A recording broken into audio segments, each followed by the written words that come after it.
దేవునికి మహిమ కలుగునగాక. యేసుతో నడుచుట అని యూట్యూబ్ ఛానల్ చూస్తున్న మీ అందరికీ నా హృదయపూర్వక వందనాలు. ఈరోజు నేను చెప్పాలనుకున్న అంశము, విగ్రహాలకు అర్పించిన ప్రసాదము క్రైస్తవులు తినవచ్చా లేదా అనే విషయాన్ని గురించి చెప్పాలని ఆశపడుతున్నాను. అనేక మంది నాకు ఫోన్ చేసి విగ్రహారాధన దగ్గర ఆహారాన్ని మనం తినవచ్చా లేదా మాకు చెప్పండి, తినకపోతేనేమో మీరు మీ దేవుడే, అందరిని ప్రేమించే దేవుడు కాదు అని వాళ్ళు అంటున్నారు. తద్వారా మనల్ని దూరం చేస్తున్నారు. తింటేనేమో మా నైవేద్యాలను మీరు తింటున్నారు కనుక మా దేవుడు చేసింది కూడా కరెక్టేనని వారి భావనతో ఉంటున్నారు. కాబట్టి మాకు ఈ విషయాన్ని గురించి మాకు తెలియపరచాలంటే ఈ వీడియో తయారు చేసి తెలియపరచడానికి నేను సిద్ధపడి ఉన్నాను. చూడండి ప్రియ దేవుని బిడ్డలారా, ఎన్నో సందేహాలు, ఎన్నో అపార్థాలు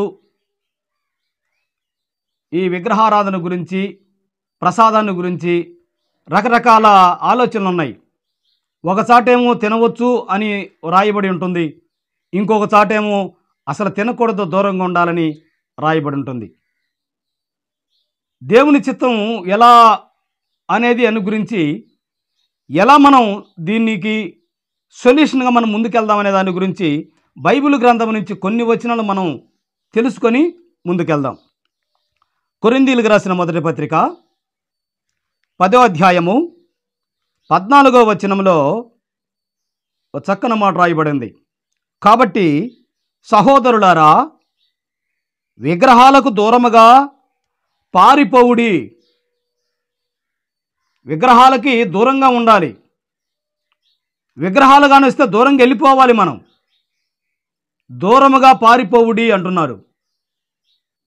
తప్పదు, ఎందుకంటే లేఖనం ఏది చెబుతుందో అది మనం చేయాల్సిందే.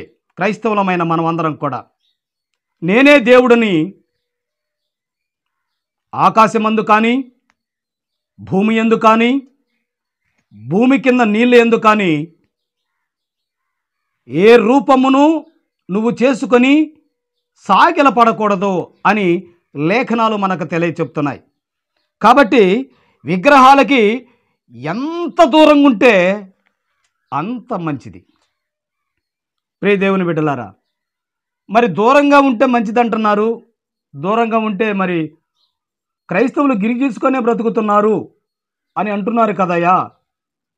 మీ దేవుడు సర్వలోకాన్ని ప్రేమిస్తున్నాడు, సర్వ సృష్టిని ప్రేమిస్తున్నాడు. ఒక కులాన్ని కాదు, ఒక మతాన్ని కాదు, ఒక దేశాన్ని కాదు, ఒక రాష్ట్రాన్ని కాదు, ప్రతిదాన్ని ప్రేమిస్తానంటున్నాడు కదా. మరి మా విగ్రహాల దగ్గర తినడానికి మీకు అభ్యంతరం ఏంటి? మీ దేవుడు అన్యులనైనా హిందువులనైనా మమ్మల్ని ప్రేమించడా అని వాళ్ళు అడుగుతూ ఉంటారు. చూడండి, కొరింథీయులకు రాసిన మొదటి పత్రిక 8వ అధ్యాయము 8-9 వచనాలను మనం చూసినట్టయితే, భోజనమును బట్టి దేవుని ఎదుట మనము మెప్పు పొందము. తినకపోయినందున మనకు తక్కువ లేదు, తినినందువలన మనకు ఎక్కువ లేదు. అయినను మీకు కలిగి ఉన్న ఈ స్వతంత్రము వలన బలహీనులకు అభ్యంతరము కలుగునట్లుగా చూసుకొనుడి. దేవునికి మహిమ కలుగునగాక. చూడండి, భోజనము వలన మనకేమి రాదు. భోజనం అందరం భోజనమే. క్రైస్తవులు తినేది భోజనమే, అన్యులు తినేది భోజనమే, రకరకాల అనేకమైన ప్రపంచంలో ప్రతి ఒక్కరు తినేది కూడా భోజనమే. భోజనం వల్ల ఏముండదు, భోజనం తినడం వల్ల ఏమీ ఉండదు. కానీ అక్కడ భోజనం దగ్గర ఉన్న నీ సాక్ష్యాన్ని, మీ స్వతంత్రాన్ని బలహీనపరచుటకు అభ్యంతరం కలగకుండా చూసుకొనుడి అంటున్నాడు. అంటే దాని అర్థం ఏంటంటే, ప్రభు అయిన యేసు క్రీస్తు తన రక్తంతో కడగబడి రక్షణ మార్గంలోకి వచ్చిన మన క్రైస్తవులందరం కూడా రక్షణ మార్గంలోకి ఉన్న మనస్సాక్ష్యాన్ని అన్యులు ఎదుట మనం తినినప్పుడు వారు అనుకుంటారు ఏమని, వీళ్ళు క్రైస్తవులే, ఈ క్రైస్తవులు మన భోజనాన్ని తింటున్నారు కాబట్టి మనం చేసేది కూడా కరెక్టేను అని మనం తినేటప్పుడు ఎదురు చూస్తారు కొంతమంది. మనల్ని గమనిస్తూ ఉంటారు లోకం. మన విశ్వాసులు కానీ పక్క ప్రజలు కానీ గమనిస్తూ ఉంటారు. ఒరే ఇతనేంది పాస్టర్ కదా, క్రైస్తవులు కదా, వీళ్ళు వచ్చి తింటున్నారేంది అని మన సాక్ష్యానికి అభ్యంతరకరంగా, అంటే మన ఆలోచనని డైవర్ట్ చేయకుండా జాగ్రత్తగా చూసుకోవాలి మనం. అంటే మన సాక్ష్యాన్ని కాపాడుకోవాలి. మరి ఎలా కాపాడుకోవాలి? వాళ్ళ దగ్గరికి వెళ్తాము, వాళ్ళ దగ్గర కూర్చుంటాము. మనం ఎలా కాపాడుకోవాలి ఆ సాక్ష్యాన్ని? అన్యులందరూ మనం తింటుంటే చూస్తూనే ఉంటారు. వాళ్ళు అనుకుంటారు మంచివాడే వచ్చి తిన్నాడు అనుకుంటారు. తద్వారా తర్వాత ఏమనుకుంటారు, మరలా మనం చేసేది కరెక్టే, మనం పూజిస్తున్న కరెక్టేను, మనది కూడా వాళ్ళు తింటున్నారు కాబట్టి మనం చేసే దోబ, మనం పోయే పూజలు కూడా కరెక్టేనని చెప్పి వాళ్ళు బలంగా నమ్ముతారు. కాబట్టి మనం ఏం చేయాలి అక్కడ అంటే కింద రాయబడడం చూడండి. 1 కొరింథీయులకు రాసిన పత్రిక 10వ అధ్యాయము 30-31లో ఒక అద్భుతమైన మాట రాయబడి ఉంది. నేను కృతజ్ఞతతో పుచ్చుకొనిన ఎడల నేను దేవుని నిమిత్తము కృతజ్ఞతాస్తుతులు చెల్లించుచున్నాను, దాని నిమిత్తము నేను దూషింపబడనేలా. అంటే మనం వాళ్ళ దగ్గర ఒకవేళ తినాల్సి వచ్చి పరిస్థితులు వస్తే, తినగలిగే పరిస్థితి కనుక మనకు దాపరించినట్లయితే, ఇక తప్పని పరిస్థితుల్లో మనం తినాల్సి వస్తే మనము దేవునికి కృతజ్ఞతాస్తుతులు చెల్లిస్తూ ఆ ఆహారాన్ని ప్రార్థించి, ప్రభువా సమస్తము నువ్వు ఇచ్చిన వాడివి, ఈ ఆహారాన్ని కూడా నీవిచ్చినదేని నేను నమ్ముతున్నాను కనుక ఈ ఆహారాన్ని నన్ను దీవించు అని మనం ప్రార్థన చేసుకొని కృతజ్ఞతాస్తుతులతో మనం చెల్లించినట్లయితే ఏ దోషము లేదట. కాబట్టి మీరు భోజనము చేసినా పానము చేసినా మరి ఏది చేసినా సమస్తము దేవుని కొరకే చేయుడి. కాబట్టి మనం అందరం కూడా తినవలసి వచ్చిన తప్పని పరిస్థితి వస్తే, ఇక తప్పదు నేను తినాలి అనుకునే పరిస్థితి వస్తే ప్రార్థన చేసుకొని దేవునికి కృతజ్ఞతాస్తుతులు చెల్లిస్తూ ఈ ఆహారాన్ని అన్యులిచ్చిందిగా భావించకుండా దేవుడిచ్చినట్లే సమస్తము చేసిన క్రీస్తు ఇచ్చిన భోజనమే ఇది అని మనం గనక ప్రార్థన చేసుకొని తిన్నట్లయితే, ఆయన మహిమపరిచినట్లయితే ఏ దోషము లేదని మనకు తెలియపరుస్తుంది. చూడండి ప్రియ దేవుని బిడ్డలారా, అన్యులు మనల్ని గమనిస్తూ ఉంటారు. ఇప్పటికే మనల్ని అన్యులు ఎంతో దూరం చేస్తున్నారు. క్రీస్తును మనం వాళ్ళకి దగ్గర చేయాలని ప్రయత్నిస్తున్నాము, కానీ వాళ్ళకు దూరం అవుతూనే ఉన్నాము. క్రీస్తు ఏం చెప్తున్నాడు? ప్రభు అయిన క్రీస్తు సర్వలోకమునకెళ్ళి సర్వ సృష్టికి సువార్త ప్రకటించండి అని ఒక మాట చెప్తున్నాడు. రెండోదిగా సమస్తము నేనే చేసింది, భూమి పైన కానీ భూమి కింద కానీ సమస్తము నాదే, నా వలన జరిగినది, ఇది ఏదైనాను మంచిదేని అని చెప్తున్నాడు. ఆయన చేసిన దానిలో ఏదైనా మంచిదిగా ఎన్నుకున్నాడు. కాబట్టి ఆహారాన్ని కానీ మాంసాన్ని కానీ అలాగే ఏదైనా సరే ఆయన చేసిందే కనుక ఆయనకి కృతజ్ఞతాస్తుతులు చెల్లించి మనం భుజించినట్లయితే మనకే దోషము లేదు. పైగా అన్యులు కూడా మనల్ని అక్కడ ఒక భావం కనపడుతుంది. వాళ్ళు అన్యుల దగ్గర తినేటప్పుడు మనం ప్రార్థన చేసుకొని కృతజ్ఞతాస్తుతులతో మనం తిన్నట్లయితే వారు మనల్ని గమనిస్తారు.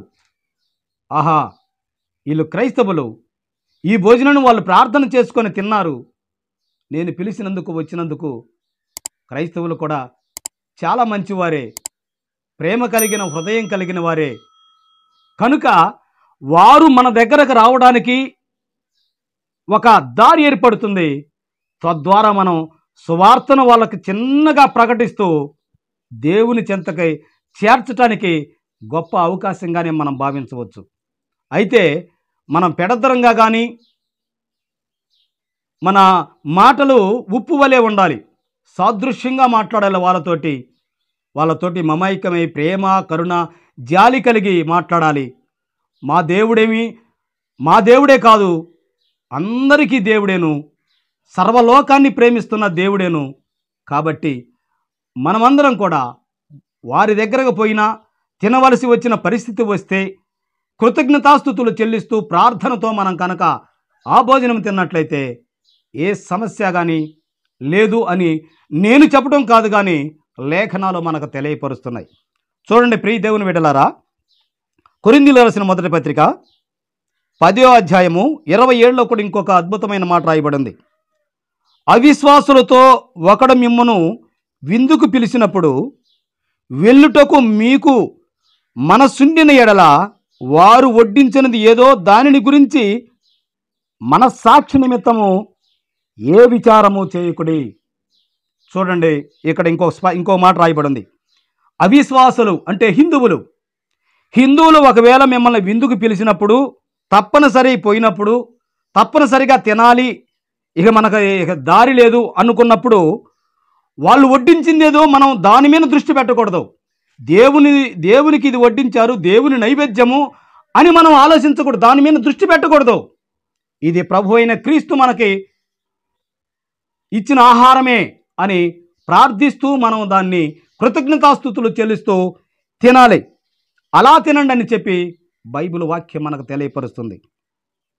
చూడండి ప్రియ దేవుని బిడ్డలారా, అలాగే తిమోతికి రాసిన మొదటి పత్రిక 4వ అధ్యాయము 4-5లో ఇంకో చక్కని మాట రాయబడి ఉంది. దేవుడు సృజించిన ప్రతి వస్తువు మంచిదే, కృతజ్ఞతాస్తుతులు చెల్లించి పుచ్చుకుని ఎడల ఏదియూ నిషేధింపదగినది కాదు. క్లారిటీగా ఇక్కడ చెప్పేశాడు.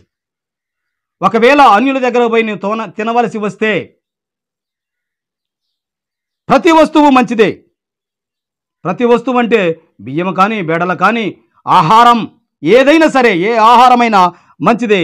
దాన్ని కృతజ్ఞతాస్తుతులు చెల్లించు పుచ్చుకొని నిండి ఎడల ఏమీ నిషేధింపదగినది కాదు, అంటే పవిత్రమైనదే అని మనం భావించాలి. ఎప్పుడు పవిత్రమైనది అంటే మనం ప్రార్థన చేసుకొని దేవునికి మొరపెట్టి, ప్రభువా ఇది నువ్వు పంపిన ఆహారమేగా నేను భావిస్తున్నాను అని విజ్ఞాపనతోటి కృతజ్ఞతాస్తుతులు చెల్లిస్తూ మనం తినగలిగితే అది మంచిదేనని లేఖనాలు తెలియచెప్తున్నాయి.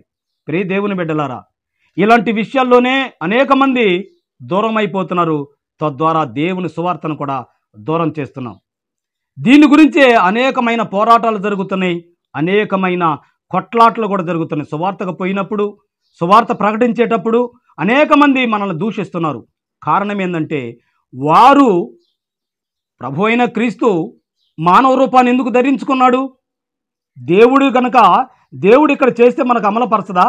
కానీ మానవ రూపాన్ని ఎందుకు ధరించుకున్నాడు అంటే మనలో కలిసి, మన తత్వాన్ని కలిసి, ఆయన ప్రేమను మనం కనపరిచి ఆయన చెంతకు తీసుకెళ్ళటానికి మానవ రూపం ధరించుకొని మనల్ని రక్షించడానికి వచ్చాడు.